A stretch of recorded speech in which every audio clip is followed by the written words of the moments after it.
Praise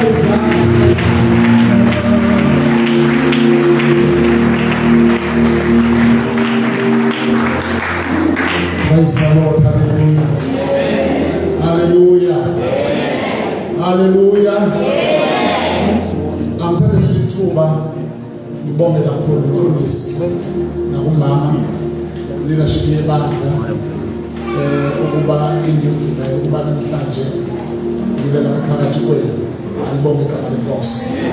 Ngiyabingelela kuba befundisa bakhona, ngibingelela ama-elder ebandla, ubuholi bonke bebandla, obaba nomama, into beyinsizwe egameni likaJesu. Amen. Ngiyabonga kakhulu mfundisi, uNkulunkulu akubusise. Noma sikude kodwa siseduze. Lo msebenzi useduze wenhliziyo yami. Usukela esikhathini usasetshenzwa umkhulu. Kuze kuzofika esikhathini la usebenza ngokugatsheni osesenkosini. Sabona la uNkulunkulu ephakamisa. Siyambonga kakhulu uNkulunkulu ngawe nomndeni wakho. Mama siyabonga kakhulu uNkulunkulu ukumeduze kwendoda kaThixo izizwe ifudumele. Angibonge igama lenkosi. Angiyizwi lenkosazana masina nokuphuthuma kwenzela ukuba sibambe isikhathi. Ngiyafisa ukuba sibheke kafishane First Chronicles chapter 12 verse 32. No, Ecclesiastes chapter 3 verse 11. Ushumai chapter 3 verse 11. No, First Chronicles Chronique zokuqala isahluko seshumi nambili verse yamashumi amathathu nambili.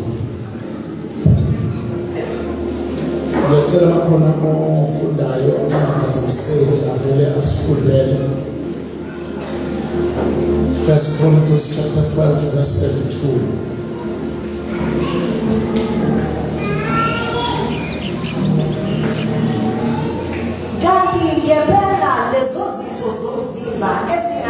First Chronicles is a chronique. It's a chronique zokuqala chapter 12 verse 32. Sorry about that. Yes. Kuzeloni abangaphunganga impi bayihlele impi belezikhathi zonke zulu yizinkulungwane ezingamashumi ayisihlanu bezihlela ngenhliziyo. First Chronicles chapter 12. Kubantwana bakwa-Isakari ngabazi ukuqonda izikhathi ukuba bazi okufanele ukwenziwa ku-Israyeli. Izinhloko zabo zazingamakhulu amabili. Bonke abafowabo balalela izwi labo. Amen. Ushumai chapter 3 verse 11. Wenzile konke kube kuhle esikhathini sakho. Ubekile lokuphakade ezinhliziyweni zakho. Lokho umuntu angefumane umsebenzi awenzile uNkulunkulu wasekuqaleni kuze kube sekuphelile. Baba, izwi lakho liyaphila. Izwi lakho lokukhala kunentele silamhlanje sokuphila. Baba wethu amanonke siyakhuleka egameni likaJesu ukuba lisakhulunywe kule ndawo lilethe ukuphila kithi egameni likaJesu Kristu umsindisi wethu. Amen.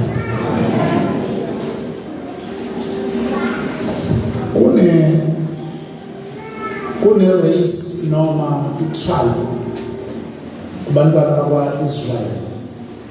Kunesizwe, izwe luyisizwe ewonke ebese bakhona within Israel tribe ebizwa ngokuthi u-Izikhathi. La sifunda khona kuthiwa laba bantwana baka-Isaka babenikiwe of the sons of Issachar who had the understanding of the times. Hayi ulwazi lwesikhathi, enye into ukusazi isikhathi, kodwa enye into ukusiqonda. Amen. Baningi abantu abasazi isikhathi kodwa bangasiqondi. That is why uthola khona abantu abafika late emsebenzini. Bayasazi isikhathi kodwa bangasiqondi. Nasenkonzweni bafika late, bayasazi isikhathi kodwa bangasiqondi. Ukungasiqondi isikhathi ngoba izwi lenkosi alisishinje lithi understanding of the times to know what Israel ought to do. Yonke into esiyenzayo is linked to time. Yonke into esiyenzayo ixhomekeke esikhathini. Last khona umshumayeli siyawahlanganisa lamavesi ithi wenzile konke kube kuhle ngesikhathi sakho. Yonke into uma uyibuka ibuke ngokwesikhathi sayo.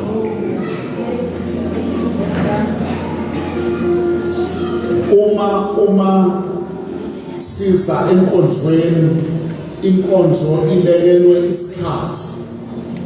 Konke sikwenzayo enkonzweni kwamukelekile ngoba isikhathi sokukhonza. Alibonga lenkosi. Inkinga yethu enkulu ile yokungasazi nokungasiqondi isikhathi. Abantu abangasiqondi isikhathi benza izinto ezithandwa yibo nezimukeleka kubo ngesikhathi okungesona sazo. Alibonga igama lenkosi. Kubalulekile ukuthi uma uzokwenza into qala ubheke isikhathi. Nala isibenzisa kaNkulunkulu zonke izinto zinesikhathi. Into engahlukumeza ukuthi kusebusika kubanda wena bese uvela uqoka nje ukuthi uzohamba ngevest. Akubona usinga omhlumezekayo kuhlumezeka wena. That is why izinto ezipholileyo zidayisa nemali ephansi ebusika ngoba kakusona isikhathi sazo. Yonke into eyenziwa ngesikhathi okungesona sayo iba cheap. Kodwa mase isikhathi sayo iyakhuphuka inani layo. Awukwazi uvela usuke nje uyothenga ijazi ebusika ngoba bazokubulala ngoba liyabiza ijazi ebusika ngoba isikhathi salo. Ijezi liyabiza ebusika ngoba isikhathi salo. Kodwa ivest lishibhile ebusika ngoba akusona isikhathi salo. Na ufanele ubalance nala empilweni njengoba siphila, njengoba siyibanga fellowship center, njengoba siqhubeka sikhonza uNkulunkulu, fanele kuso. Ngishiya lesikhathi ngibuyela kulo. Sonke uNkulunkulu esidala wasidalela for his glory. Yesu ufuna umbikelo wegama lakhe. Noma uyathandaza ufuna kubekho igama lakhe. Noma uyashumayela ufuna kubekho igama lakhe. Konke asibona abapostoli sonke, asibona abavangeli sonke, asibona abafundisi sonke, asibona abaprofeti sonke, kodwa bakhona abanikiwe. Abanikelwa bona banikelwa udumo.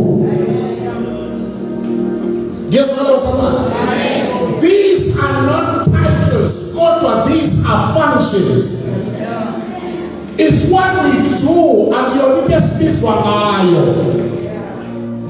Kodwa ngenxa abantu befuna ukubizwa ngezinto ezithile sekujike bese besinika bona. Sibe nalokuhlobo oluthi ngoba lunabangani balo bese benikana. Bese kwenzeka ukuthi laba abanikwe yisu basithele bangabonakala. Noma bekhona laba basinikile kodwa bakhona laba abanikwe uNkulunkulu.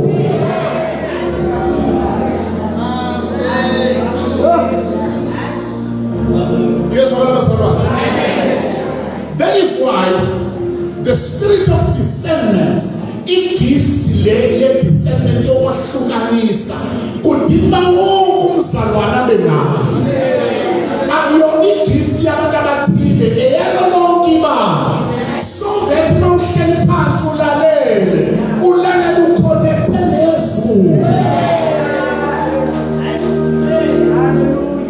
Awukwazi ukuzwa into yasezulwini ungaconnectile nezulu. Siphila esikhathini se-eloquence. Eloquence laba abantu abaphiwe ukukhuluma. Abafike bakhulume kamnandi. Mawulalela uzwe ukuthi kumnandi kodwa noma ulalele thumele. Yokuthi uzwe ukuthi sekumnandi kodwa ngabe kuvela khona ekhaya.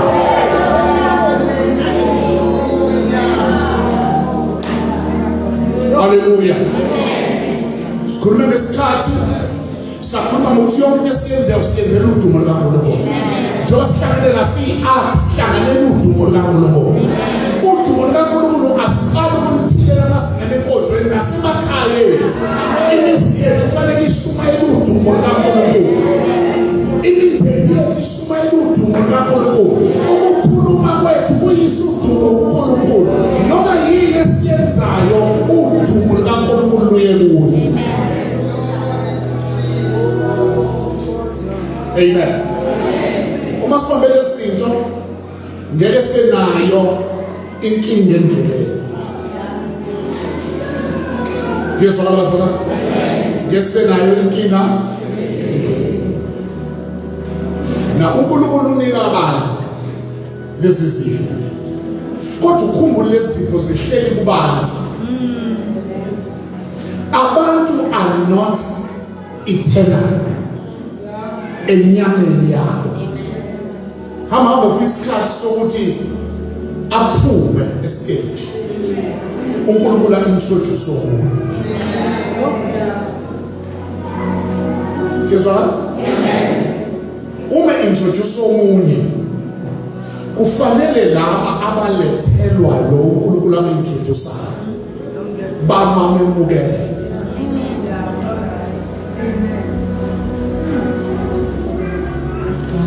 Ngicela ukunikeza i-analogy ezosilekelela. Kunomfana odlala irugby. Lo mfishane wadeclare. Ngiyamthanda. Ngiyamthanda leyamfana. Ngiyamthanda leyamfana.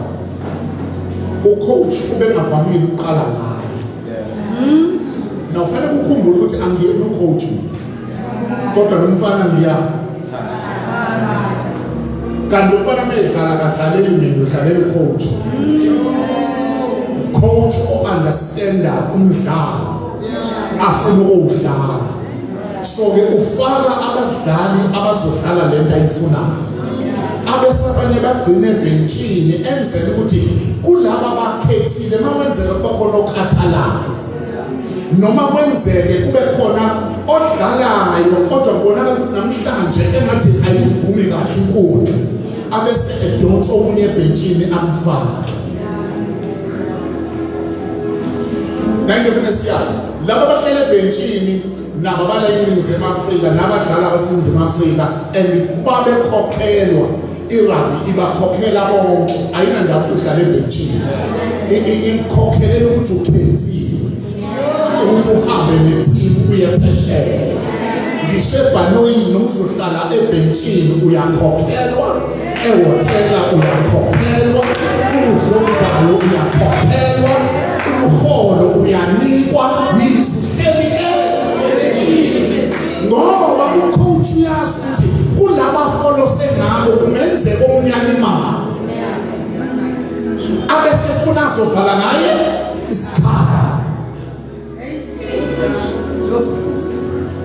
Uma udlala awuthi udlala iposition bese iposition yakho mawukhathala ivalwe umdlali ongayazi le position oyidlalayo.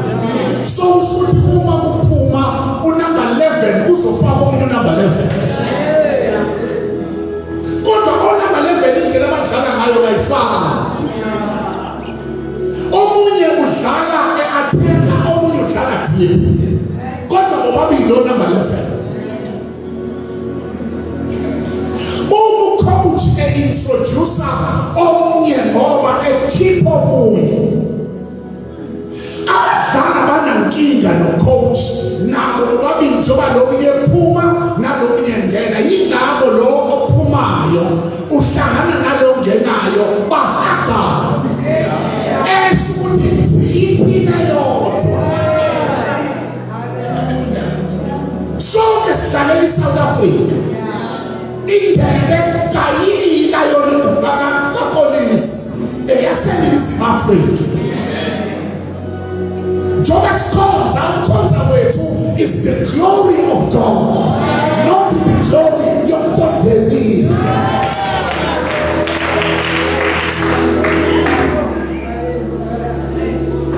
Kufanele laba abadlali bobabili balunge engqondweni ukuthi lo ophumayo akakhishwa ngoba engafuni, nalo ongenayo akangeni ngoba eprefera kunalo omunye. Ungena uzayodlala iposition ngoba ucoach ubona yena ongenza kahle manje.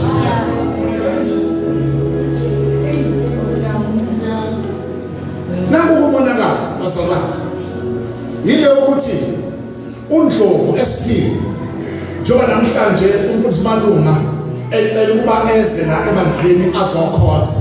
uNdlovu abesesitshela ukuthi uyintwana ethile nje especialana.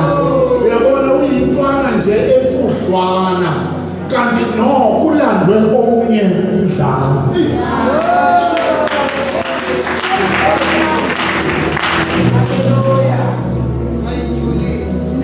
Inkinga ongena kuyona eyokuthi mawubona abazalwane besuka kulela bandla elisezansi bekhuphuka bezongena e-Ark, ebese abazali base-Ark nomfundisi Malunga bazitshela ukuthi bangcono kunalo osezansi. Ngoba abazali umkhuba wabo bayazula. Njengoba befike la nje futhi basadlula.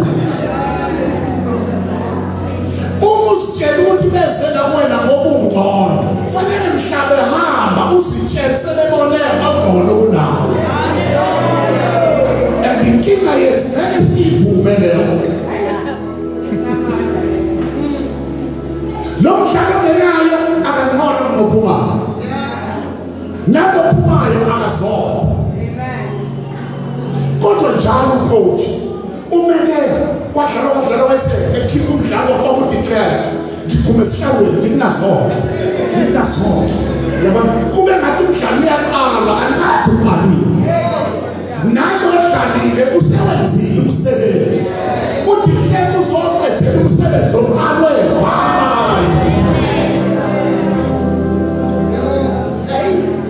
Bezona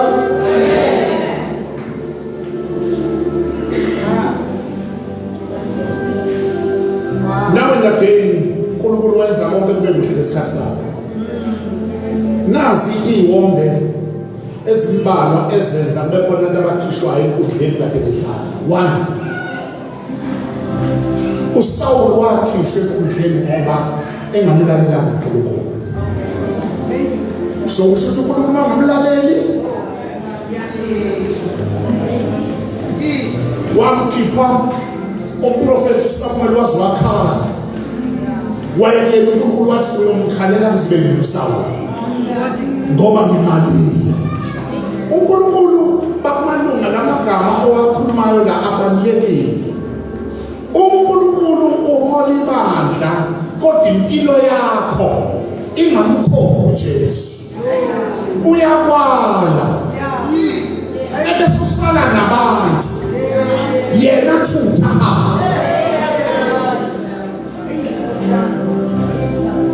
uSawule wasala nabantu uNkulunkulu wathatha uGogo wayoqalaza kaJese walusa kaJese wadroba uDavide wadroba uSawule khona. Kuyenzeka uNkulunkulu amkhiphe umdlalo thini sisambambile kanti yena uthethe kuphelile.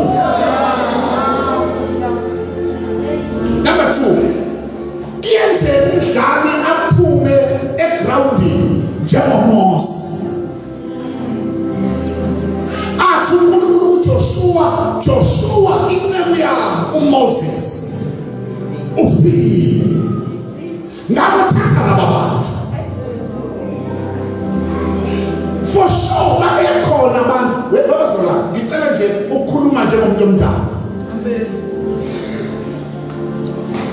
Uma umdlali ekhishwa enkonzweni noma ekhishwe ekudlaleni inhliziyo yakhe isanamathele kuye idala ukuba kungadlaleki kahle.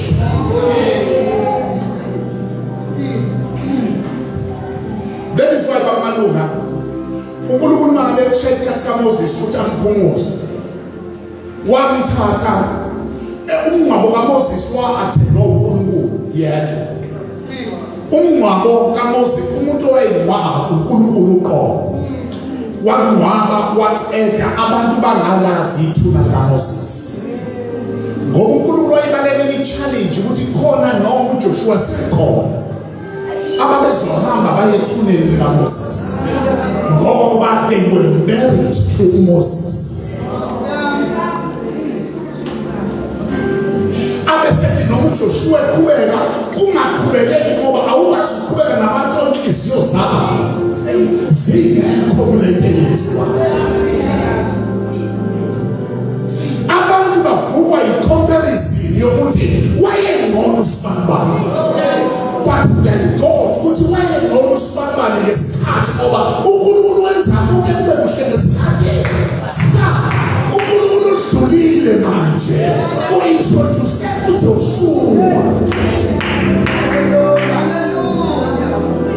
Now man kufuneka i-maturity ye-leadership yoba understand ukuthi uma ningene inkathulweni zikakhathele zinkulu inkatho zikakhathele and isililo sizoba sikhulu. Allow people to breathe.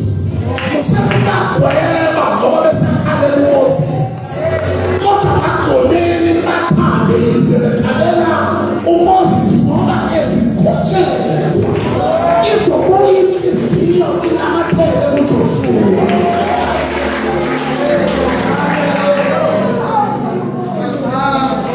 Let's not have classes sabantu abayaMoses kukhona abaseJoshua abasakhalela uMoses. We are waiting for them. Sikhangale nabo nathi sithele izandla ekhanda sithi hawu Nkosi ngoMoses wethu kodwa ngoba uhambo luyaqhubeka. Qhubeka Joshua sizokulandela kodwa sisakhalela uMoses.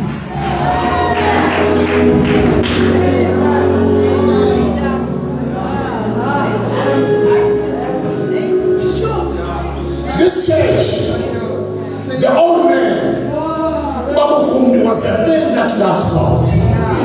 He did all that he could do to glorify God. Samone sebenza kanzima. Baba Kumbi hamba kwakukhona isiliva.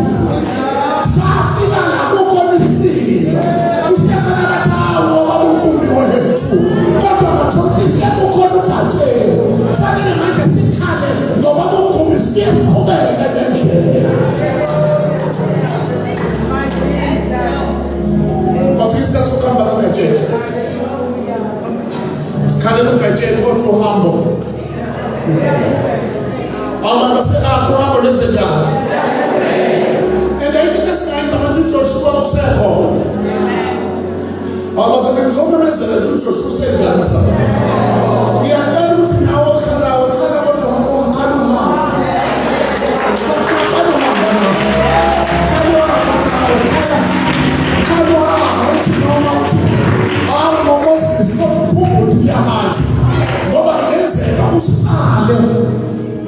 ohambele isikhaba.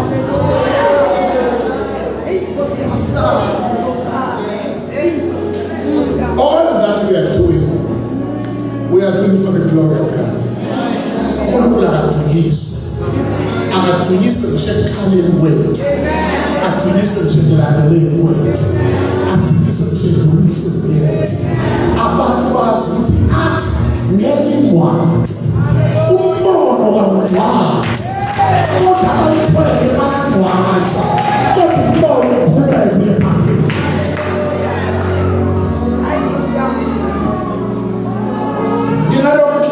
For the first time ngifika la umfowethu silokaha kodwa ngizothi all that we are doing, let's do it for the glory.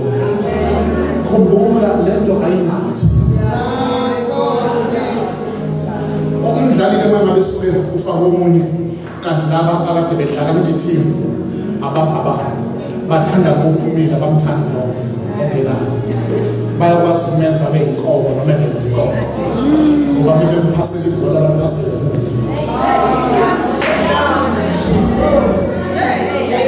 mphaseleni kahle malungu mphaseleni kahle mphaseleni kuzakona igoli mphaseleni emva ningamhlala izithethe.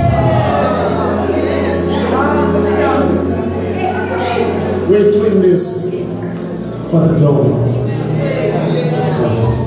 Only act ingahlaselela ife koba yinhlamba ekhehlelo kakhulu, koba yinhlamba ukatshela. Let's keep this church alive. It's my prayer.